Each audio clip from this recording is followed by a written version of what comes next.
Bueno, mi nombre es José Luis, llevo 14 años en la empresa, actualmente estoy destinado aquí en la presa de Atazar. Hola, soy Pablo, soy oficial de apoyo a red en la presa de Atazar, en el canal de Isabel II. Llevo 19 años en la empresa, 18 aquí en la presa de Atazar. Mi nombre es Jesús Miguel Rodríguez, soy trabajador del canal de Isabel II desde hace 18 años y estoy destinado en la presa de Atazar. Bueno, nuestra jornada laboral está repartida en 3 turnos. Aquí estamos trabajando las 24 horas del día, mañana, tarde y noche.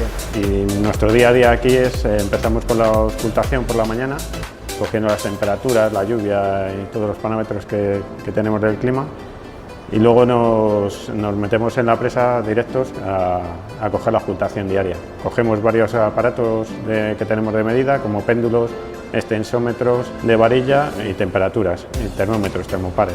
Después tenemos que meter todos esos datos en una tablet con un programa de Excel que tenemos y luego también en el MC2.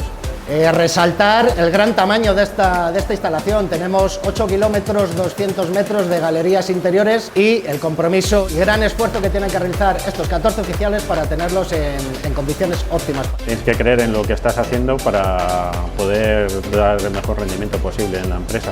Como en todos los trabajos bien hechos, una actitud positiva y ganas de desempeñar tu trabajo correctamente.